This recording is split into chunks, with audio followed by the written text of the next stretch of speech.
Welcome back, pro wrestling fans. Welcome back, IWC. It's me. It's me.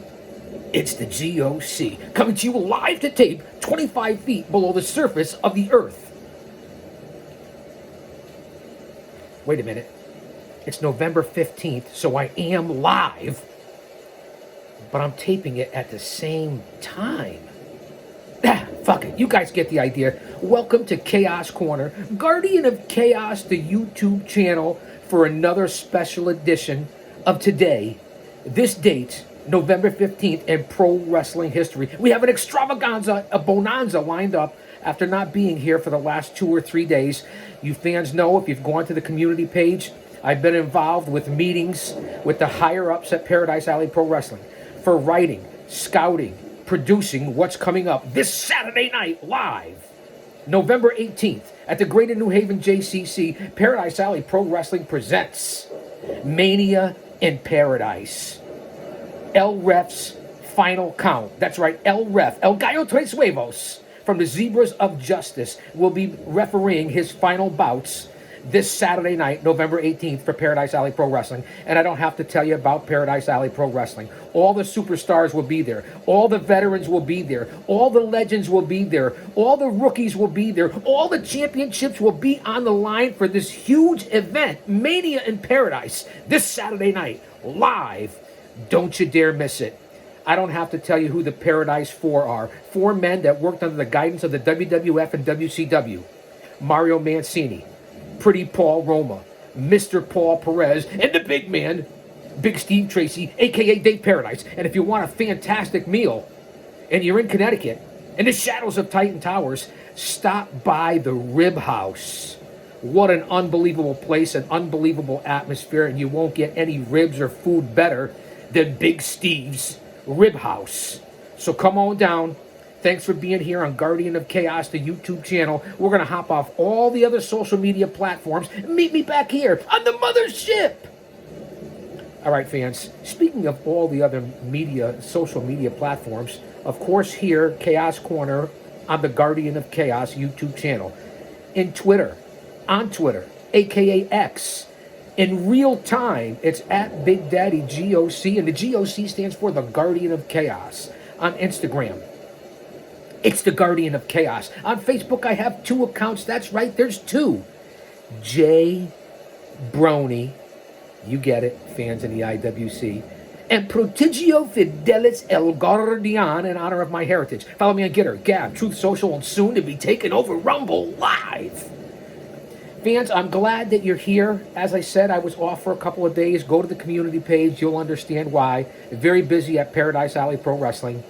And of course, like, subscribe, leave a comment. We're coming up right on that 1,000 subscribers, 4,000 watch hours, and approaching 400 to 500,000, 500,000 total views here on the channel, with over 2,500 videos covering everything from pillar to post and coast to coast and border to border.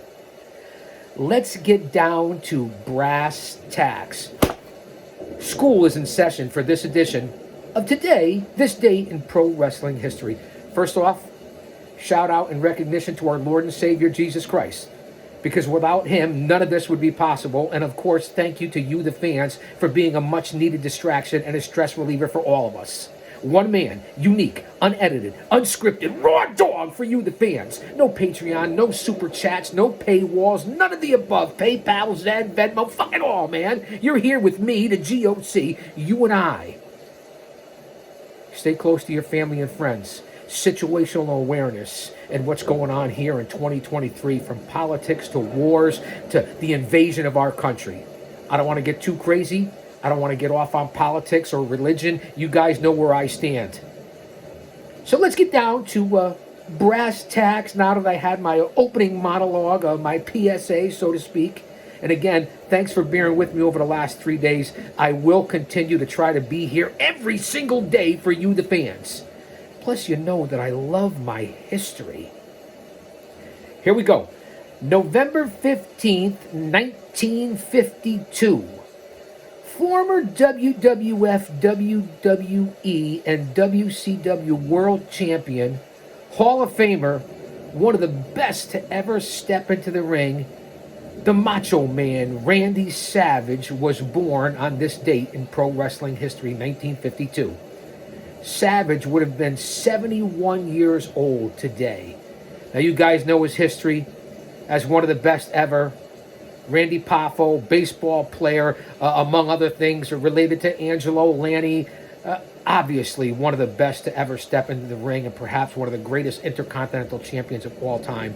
If I was to sit here and go through Randy's career, the Macho Man, if you will, snap into his Slim Jim, you guys would be amazed. Do your due diligence and your research. Rest in peace, Randy Macho Man Savage. But on this date, November 15th, 1952, the legend was born. November 15th, 1954, Tex McKenzie and Elo DiPaolo defeat Tiny and Al Mills in Edmonton, Alberta, Canada to win the NWA Canadian Tag Team titles. 1957, on this date, November 15th, 1957, Carrie Silken, that's right, you current day fans have heard and know who Carrie Silken is, was born on this date in 1957. Now, a little rundown on Carrie. He purchased Ring of Honor in 2004 if you will, plus was the official ambassador for the company before being inducted into the Ring of Honor Hall of Fame.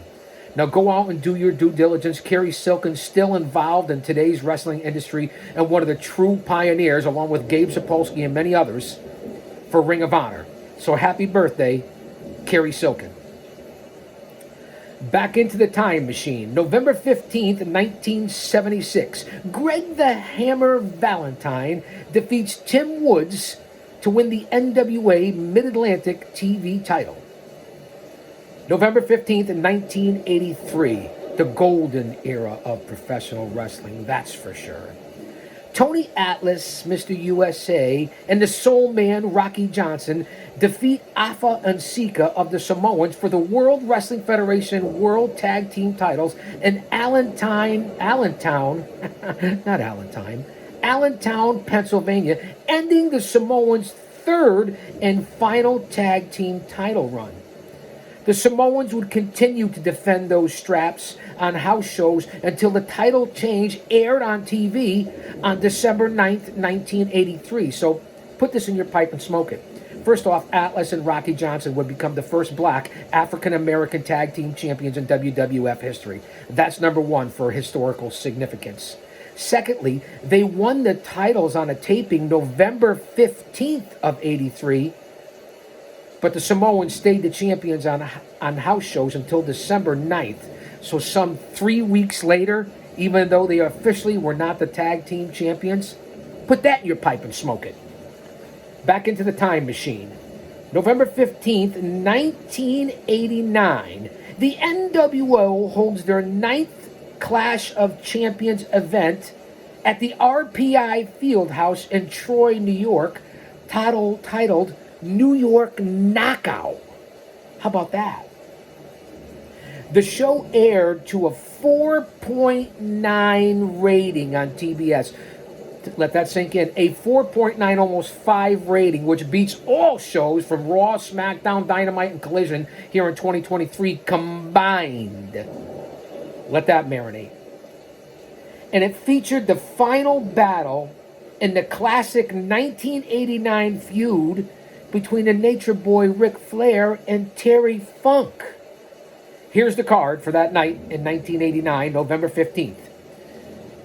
The Freebirds of Jammin' Jimmy Garvin, Gorgeous Jimmy Garvin, and Michael P.S. Hayes defeat Animal and Hawk, the Road Warriors, by disqualification, when Hawk threw the ref aside after getting annoyed with the Freebirds' constant double teaming of the Animal.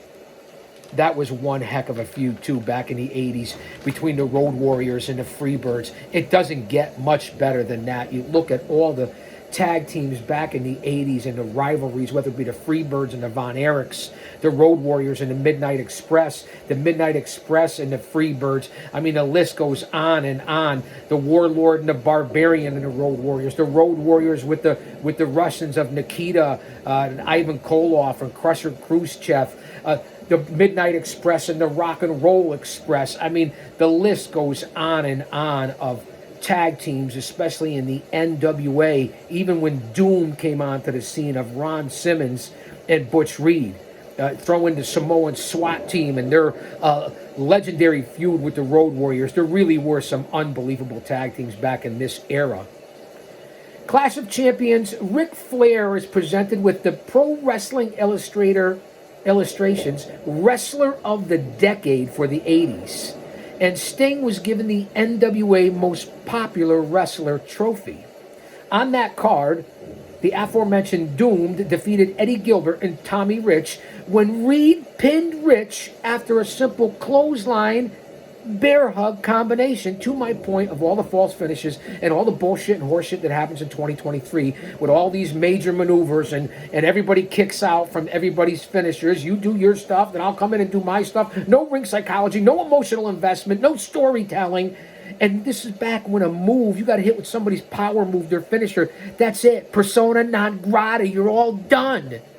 Not like today, you can get hit with 15 pile drivers and kick out or jump back up and never sell anything. That's the problem I have with today's business in 2023. The Midnight Express of Bobby Eaton and Stan Lane defeat the Dynamic Dudes of Johnny Ace and Shane Douglas. Here's the caveat. When Eaton pinned Douglas, Cornette was in a neutral corner advising the Dudes while managing the Express.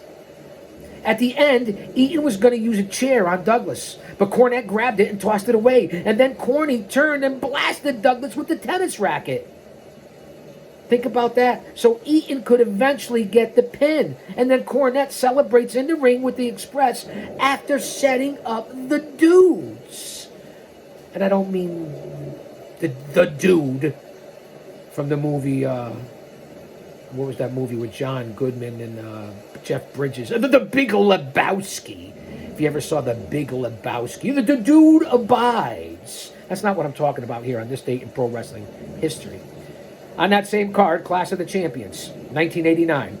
Dr. Death Steve Williams defeats the Super Destroyer. Now, in 1989, in the NWA for Clash of Champions, who was the Super Destroyer that Dr. Death defeated? He defeated him in under 2 minutes with the infamous Oklahoma Stampede. Anyone? The Super Destroyer was who? Anyone? Bueller? McFly? At that point in 1989, we know there was many Super Destroyers. It was Jack Victory, of all people. How about that for useless tidbits of pro wrestling information here on Chaos Corner? On that same card, I'm stumbling and mumbling and fumbling and rumbling after not being here for a couple of days. A little tongue-tied?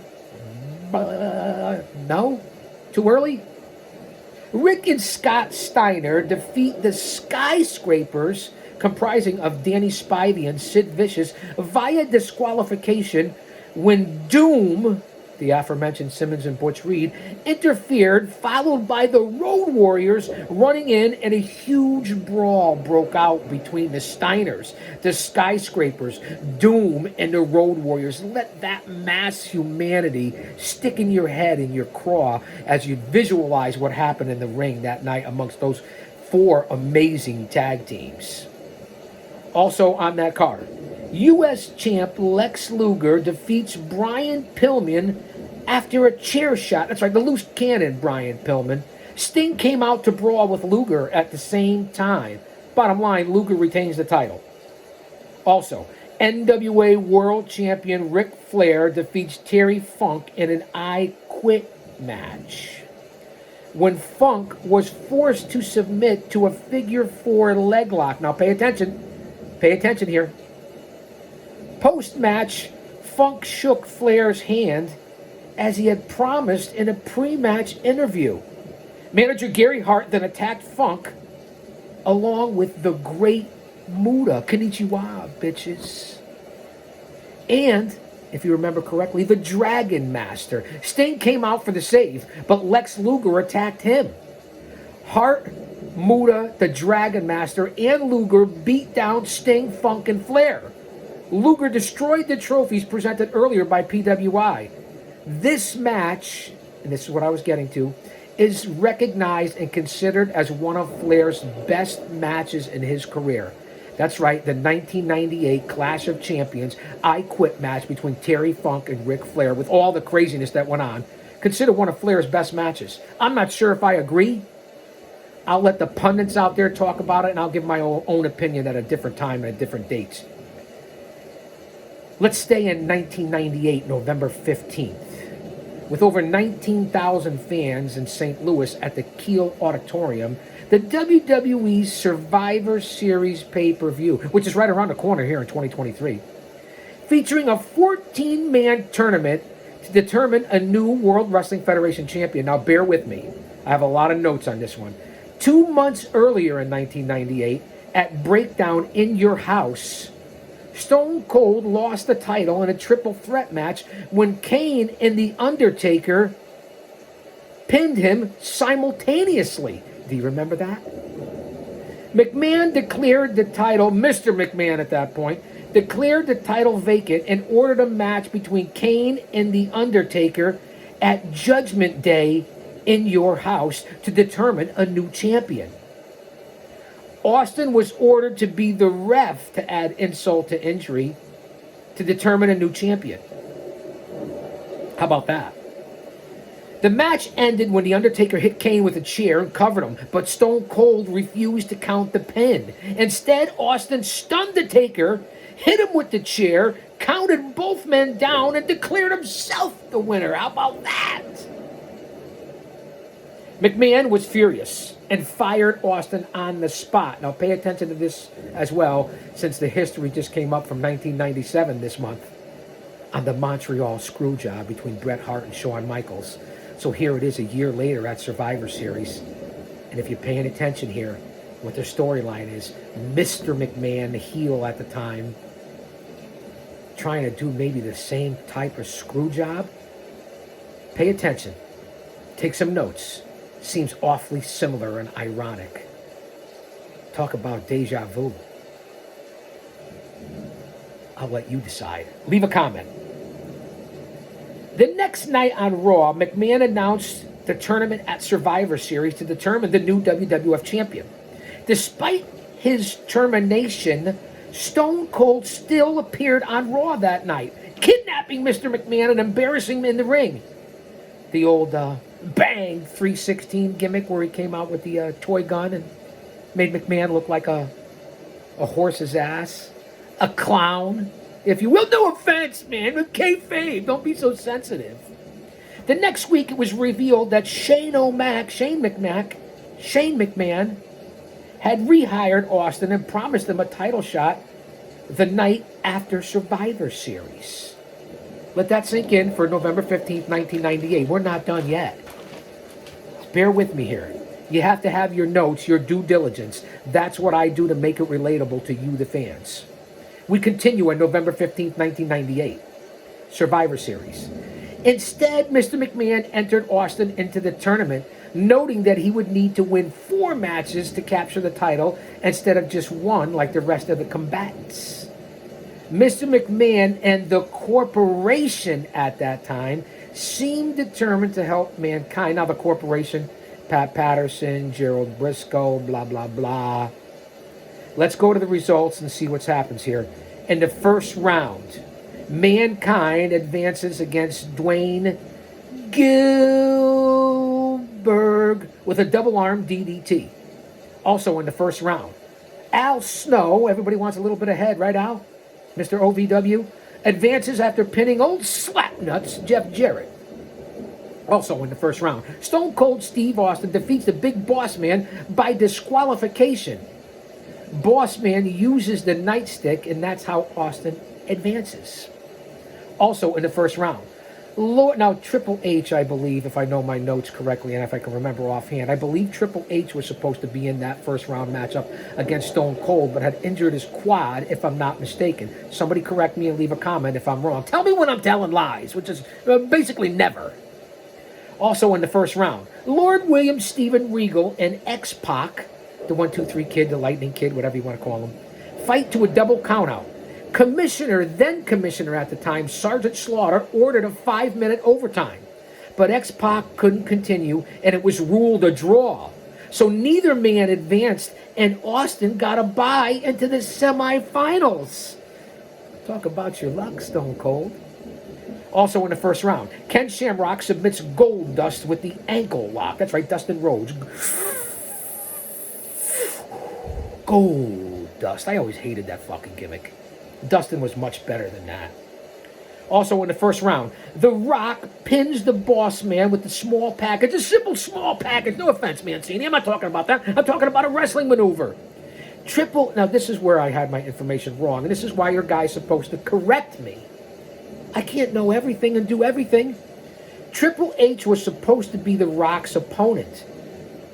But Gerald Briscoe and Pat Patterson, a.k.a. part of that corporation, announced that it would be the Boss Man making his second appearance that night after already losing to Stone Cold via disqualification. So this is where Boss Man gets stuck in, not the earlier match. So I had the right information, just the wrong bout, because Triple H was injured on that night, 1998 Survivor Series. We go on to the Survivor Series, November 15th, 1998, for the second round. The Undertaker defeats Kane following a tombstone piledriver. Now, Paul Bearer was at ringside with The Undertaker at this point.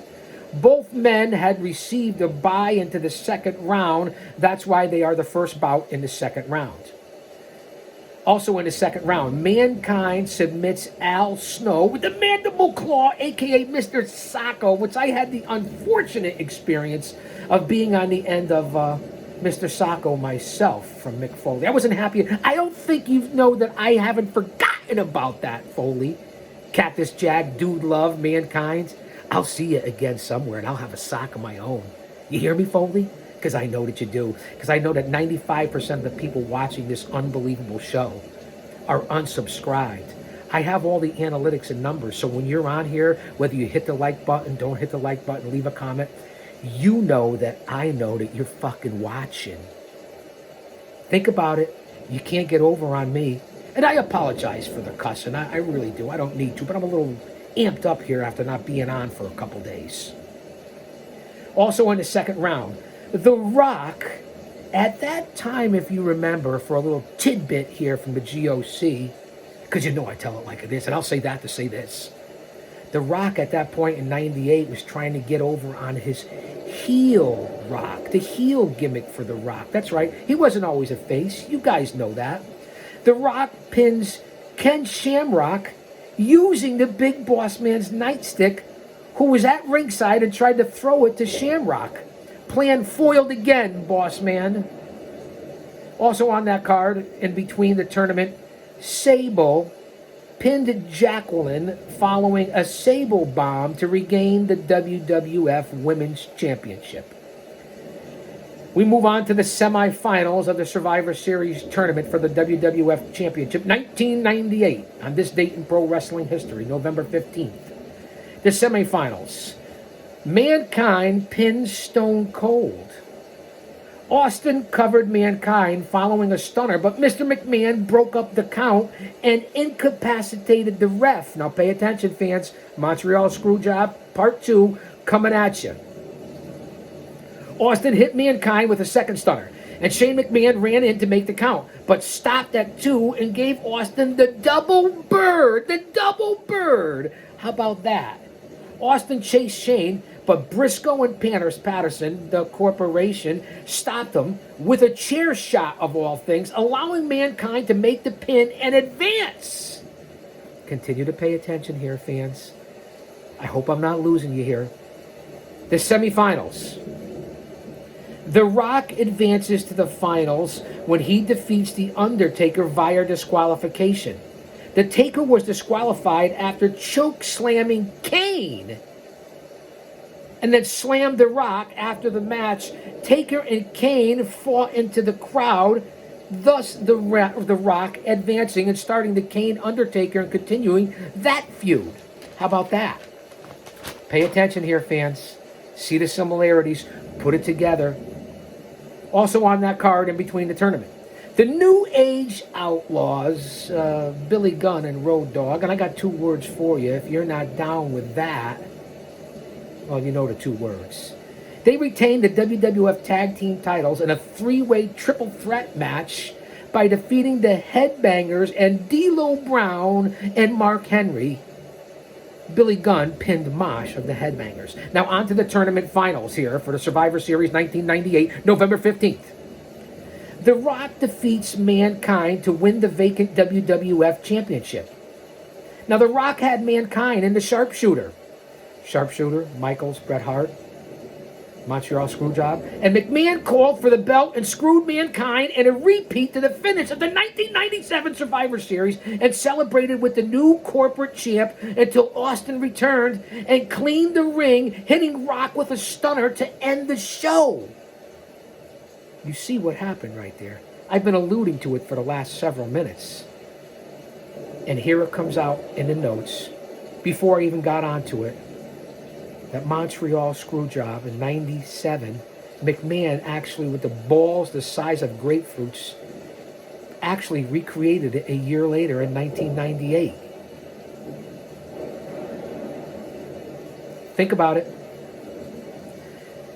Just to wrap up the undercard on that show for 1998 Survivor Series. Too Much, Brian Christopher and Scotty 2 Hotty defeat the Hardy Boys. The Job Squad, consisting of Bob Holly and 2 Cold Scorpio at that point, defeated the LOD 2000. Now, how far did the Warriors fall? But this was Animal and Droz as LOD 2000, perhaps the worst gimmick they've ever come up with to ruin the Road Warriors. They went from the Road Warriors, then they changed it to the Legion of Doom, which they were always the Legion of Doom, the Road Warriors, and every other group, AWA, NWA, New Japan, so on and so forth, every territory, and then McMahon to the Legion of Doom, okay, well enough, made them into characters, and then, you know, with Hawks Indiscretions and Demons and so on, LOD 2000, they brought in Heidenreich, Droz, God rest his soul, Droz, a great man. But boy, did they ruin the Road Warriors. Also on the undercard, Val Venus defeats Tiger Ali Singh, and Gangrel went over on Steve Blackman. How about that? That's your wrap-up on the Survivor Series, November 15th, 1998, akin to the 1997 Montreal Screwjob. Only 2 people can put that together, and that's me and you. Back into the time machine, November 15th, 1993. The USWA presents November Blast 93 from the Mid-South Coliseum in Memphis, Tennessee. Crush defeats Old Slapnuts, the Last Outlaw, Double J, Jeff Jarrett, to win the USWA title. Jerry Lawler and his son Brian Christopher defeat Coco Beware and Rex Hargrove by disqualification to retain the USWA Tag Team titles. The Dirty White Boy, I'm a dirty white boy, dirty white boy, I'm a dirty white boy, dirty white boy. Wasn't that Foreigner? I believe so. Anyway, Tony Anthony, the Dirty White Boy, and Doug Gilbert defeat the Moondogs. Ow! Downtown Bruno, a.k.a. Harvey Whippleman, defeats Richard Lee in a loser leaves town managers match. And then the Dirty White Girl, because if this is a Dirty White Boy, it's got to be a Dirty White Girl, defeats Tony Adams. Back into the time machine, November 15th, 2008. The Beast Incarnate, Brock Lesnar, at UFC 91, becomes the first person ever to win championships, let this sink in the NCAAs, the WWE, New Japan, and the UFC. He defeats Randy Couture by TKO to win the UFC heavyweight title. A true beast for sure. One guy I respect and admire for what he's accomplished and who he is as a person, and that would be Brock Lesnar. Back into the time machine, we'll go forward to go back, to go back to go forward. November 15th, 2004, Monday Night Raw.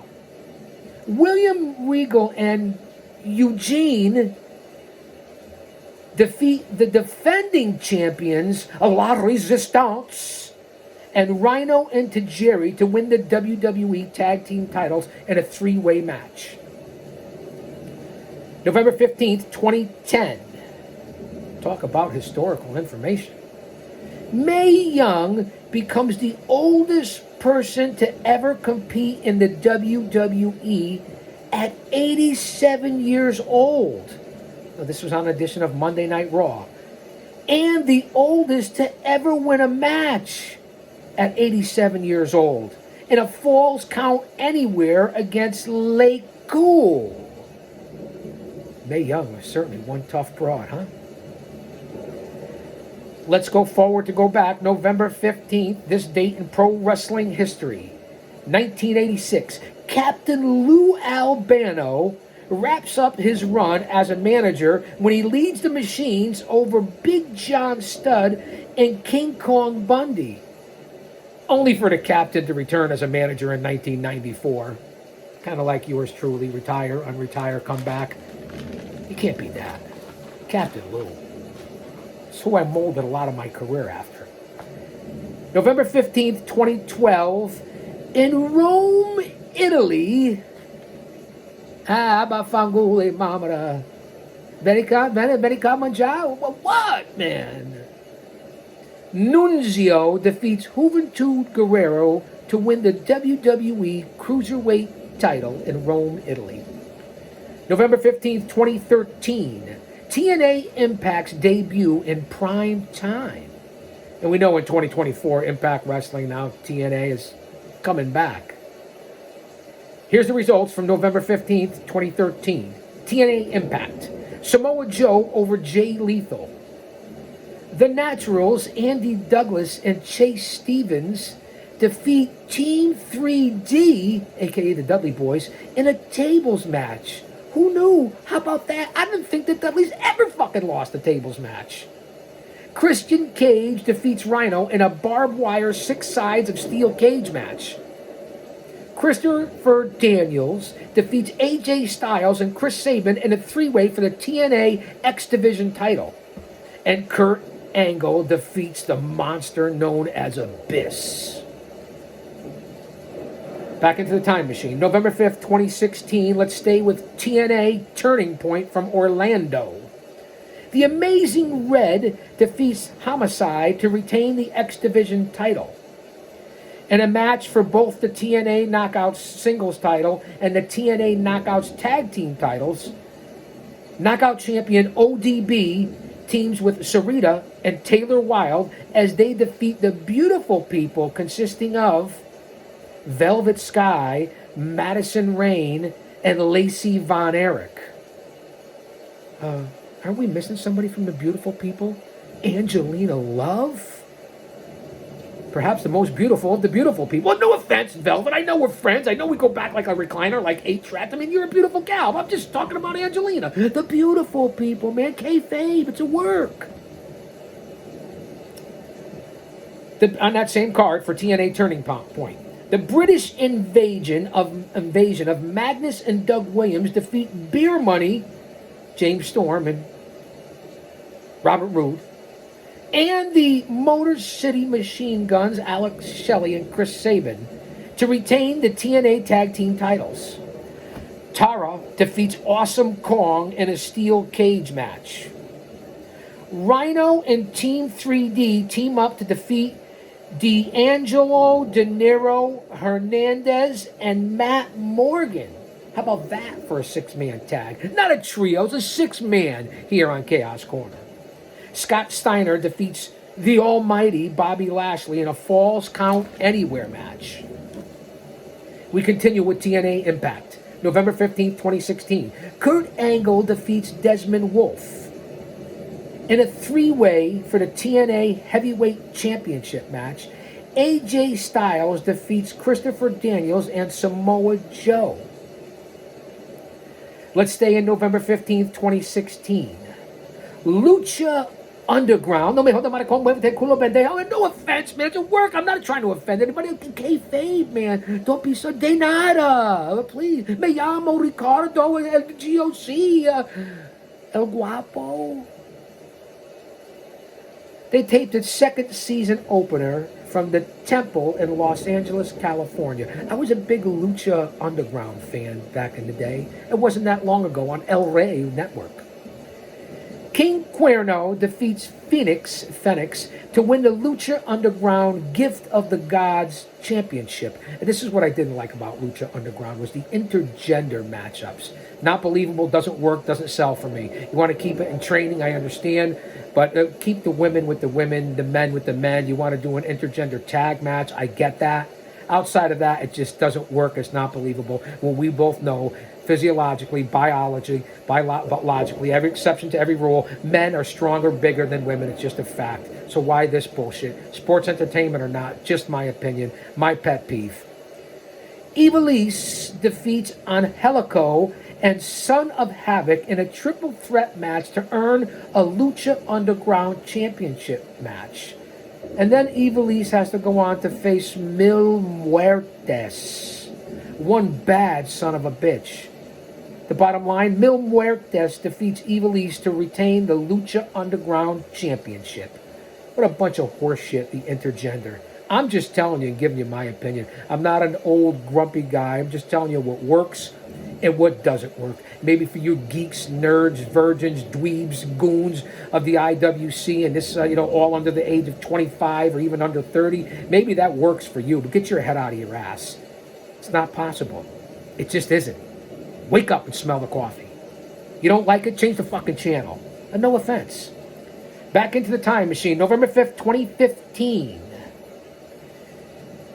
Nick Bockwinkel, the legendary Nick Bockwinkel, passes of an undisclosed illness in Las Vegas at 80 years old. Now, Bockwinkel, as we know, a brief rundown here, was trained by the late, great legend Lou Thesz. In 1968, Bockwinkel appeared on shows like the Hollywood Squares, The Monkees, Hawaii Five-0, Pehaoi Melihini Kane, Pupule, Wiki Wiki, Mahalo, and Aloha, for all my friends over there in the islands. He also was an AWA World Tag Team Champions 3 times with Ray Stevens, the crippler Ray Stevens, before they had a falling out. November 1975, at 40 years old, Bockwinkel would end the 7-year reign of Vern Gagne, and Bockwinkel would hold on to that title for more than 4.5 years. Pure class in a glass was Nick Bockwinkel, especially as the AWA World Heavyweight Champion. July 1980, for a little run back on Bockwinkel, he would lose the title back to Vern, and then win it back in 1981 when he was awarded the title. In 1982, in perhaps maybe a shoot match, Nick Bockwinkel would lose the title to Hulk Hogan, but it was reversed only for Bockwinkel to lose it to Otto Vance. I know, you're probably as confused as a baby at Hooters, but pay attention here. In 2007, Nick Bockwinkel was inducted into the World Wrestling Entertainment Hall of Fame. Well-deserved by a true legend in Nick Bockwinkel, who passed November 15th, 2015. Now, fans, I had a lot more news and notes today. I did miss the passing in the last 24 hours, 48 hours of the late, great Live Cheat and Steal, one of the best of all time Latino Hispanic wrestlers, and that would be the late, great Eddie Guerrero. So I want to acknowledge his passing over the last couple of days, a true legend that was affected by everybody, Eddie Guerrero. Rest in peace. So I know that I did miss that, not being here on a daily basis. Just want to make sure that I covered everything here on this date in history for November 15th. It is November 15th, I believe. Yes, it is. So I'm glad I got that right. And again, fans, I apologize for the last couple of days. We have big events and big things coming up leading into the Thanksgiving season, then into one of the my favorite holidays and the true meaning in the birth of Christ coming up for Christmas before we hit the new year of 2024. No one knows what's going to happen. Tomorrow's not guaranteed for anyone. It's going to be a rough year. Stay in faith. If he's for us, nobody else can be against us. I can't thank you guys enough for being here from the bottom of my heart. Much love and respect. Continue to tune in here. Go to the community page, and I'll save that to say this because I tell it like it is. Don't you dare miss it. Wait. I forgot. And again, thanks for the well wishes, all the cards, the emails, the inboxes. I'm back to just about 100%. I even went to the gym yesterday. How about that? What a tough day, though. Legs and back. Two of your biggest body parts. I'm trying, guys, just like I want you to continue to try in everything in life. I mean that from the bottom of my heart. All jokes and kidding and chicanery aside. And I'll let you see my eyes when I say it. All right, guys. Come on back. Salud.